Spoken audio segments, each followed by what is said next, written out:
Bereshit para Elohim et Hashamayim ve'et haaretz. O que quer dizer? No princípio criou Elohim os céus e a terra. Shalom, meus amigos e irmãos na fé e visitantes do canal. Que Yahushua os abençoe grandemente. Esse é um estudo intitulado Emanuel e Elohim.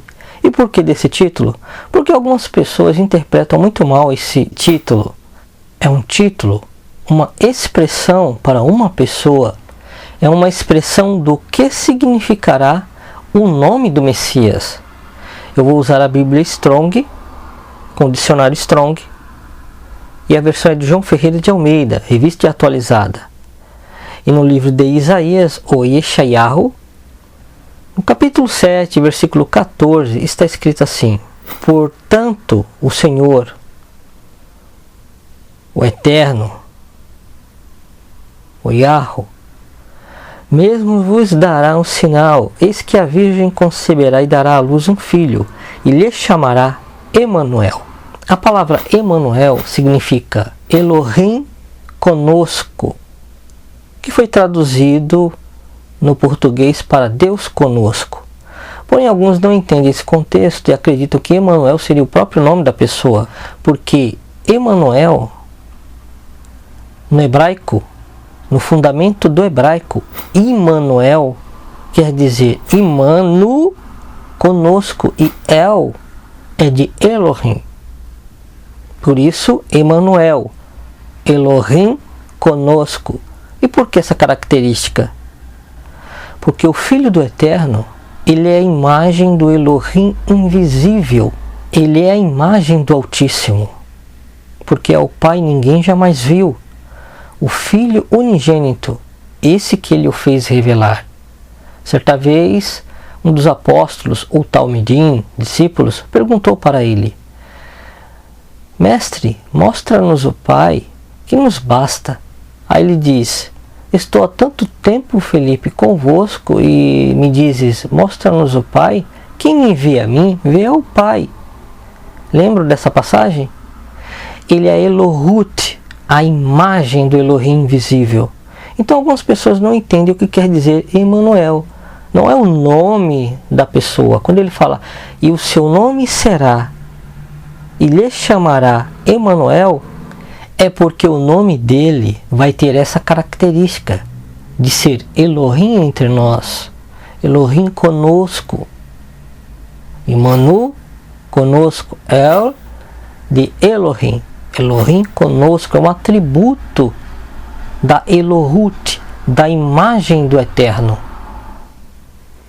E por isso que no mesmo livro, no capítulo 9, versículo 6, o profeta ele diz o seguinte: porque um menino nos nasceu, um filho se nos deu, o governo está sobre os seus ombros, e o seu nome será Maravilhoso, Conselheiro, Deus Forte, Elohim Forte, Pai da Eternidade, Príncipe da Paz. Porque no Filho temos todos esses atributos, no Messias, no Filho do Eterno, no Filho de Elohim. Ele é maravilhoso, ele é conselheiro através do Consolador, do Ruach HaKodesh, do Espírito Santo. Ele é Pai da eternidade, porque ele é de eternidade a eternidade. E ele é Príncipe da Paz, porque é o Messias. Então esse é o contexto da palavra Elohim nesse texto. Então as pessoas precisam aprender a interpretar o texto no seu contexto. Infelizmente, algumas pessoas encontram pretexto para falar de um texto e não interpretam o texto dentro do seu contexto, criando assim heresias e falsas interpretações, afirmando coisas que na verdade as profecias e os textos bíblicos não revelam.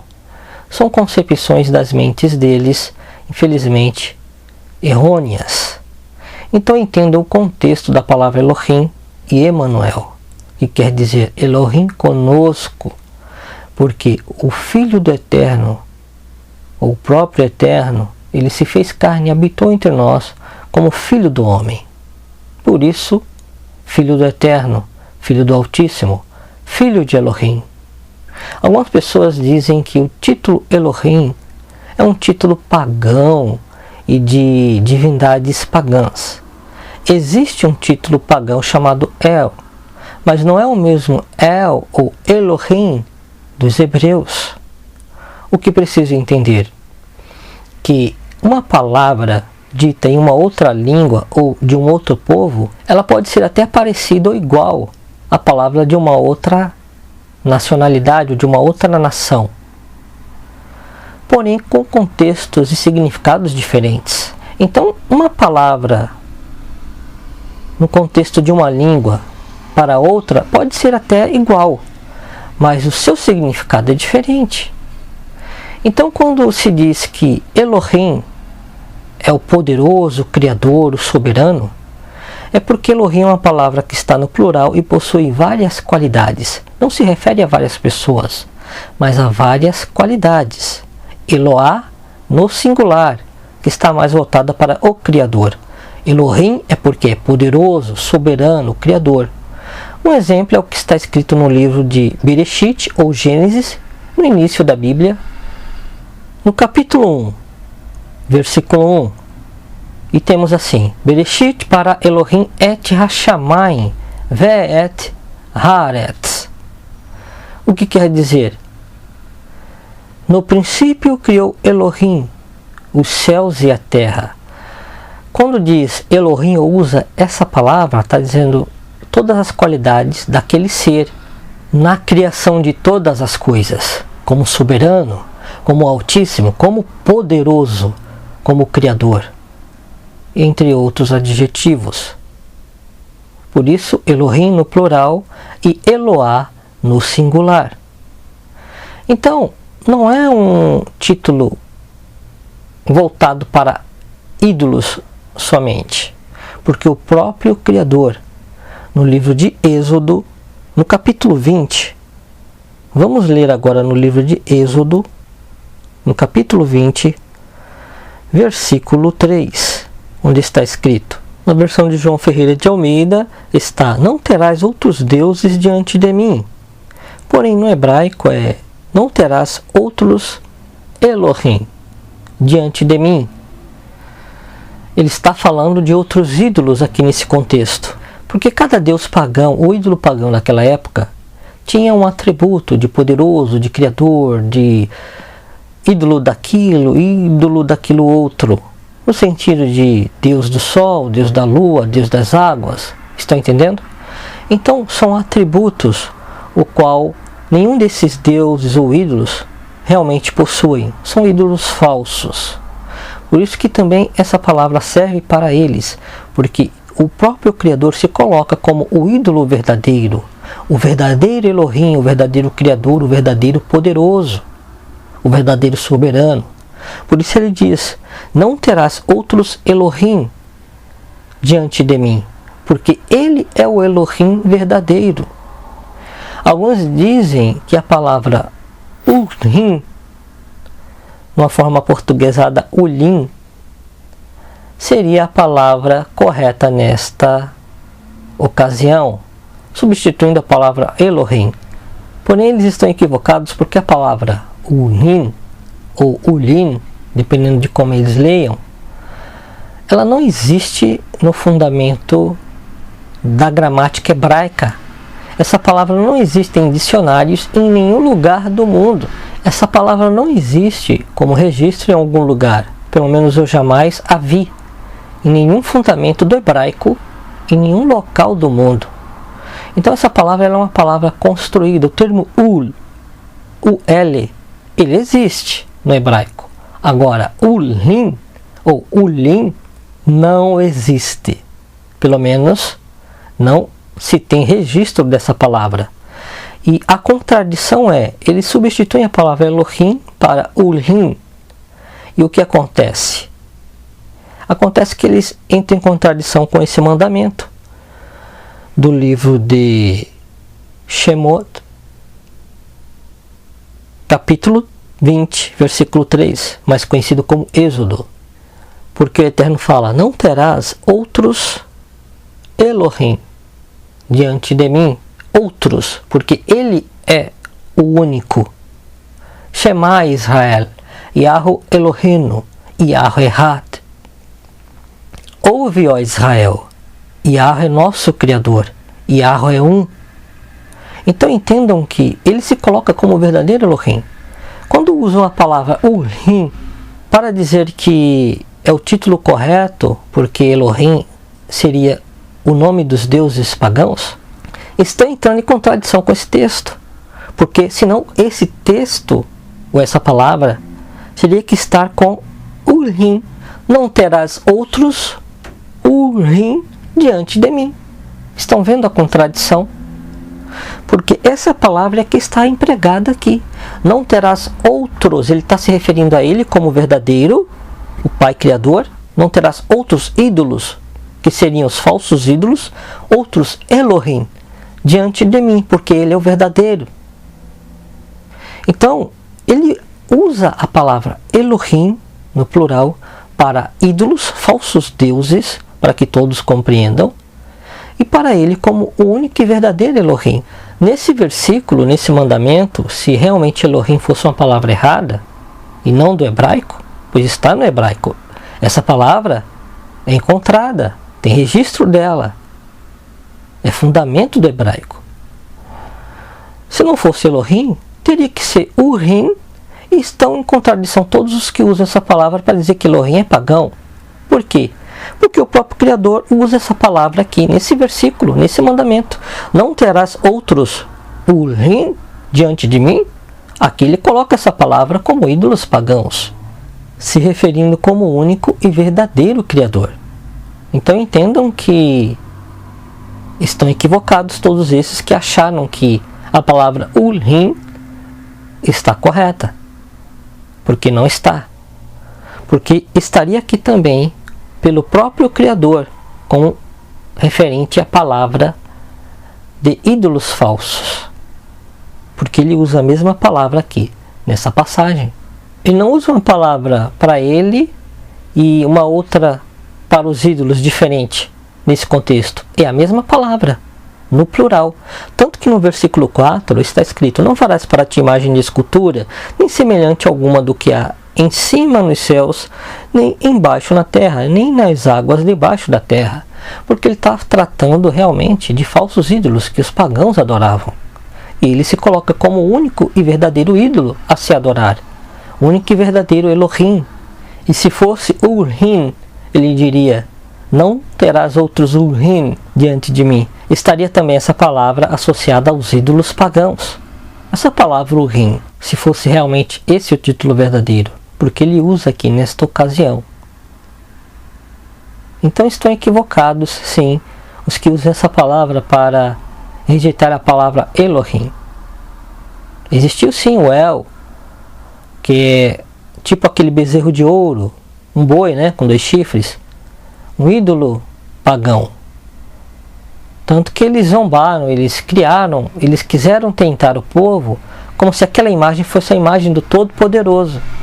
No entanto, veio o juízo quando Moshe desceu e destruiu a imagem, e a terra se abriu e tragou aqueles pecadores, aqueles blasfemadores. Porque não existem outros Elohim diante dele, por isso o mandamento, no versículo 3. Não terás outros Elohim diante de mim. Entenderam? Se fosse Urim a palavra verdadeira, seria no mesmo contexto também. Não terás outros Urim, outros ídolos pagãos. E ela não estaria isolada só para o Criador. E para confirmar nas próprias palavras do Messias, de Yahushua de Nazaré, no livro de Marcos, no capítulo 15, versículo 34, está escrito assim: quando ele estava no madeiro, já pregado no madeiro, poucos momentos antes de morrer, ele disse: a hora 9, clamou Yahshua em alta voz: Eloi, Eloi, lama sabachthani, que quer dizer: Elohim meu, por que me desamparaste? Então temos aqui que o próprio Salvador falou a palavra Elohim. Porém aqui está com acento agudo no i, nessa tradução. Mas é a mesma referência. Eloi, Eloi, lama sabachthani. Estão entendendo?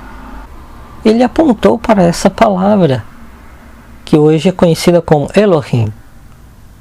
Não foi uma outra palavra, Urim, Ulim, como alguns leem, né, no português. É Elohim.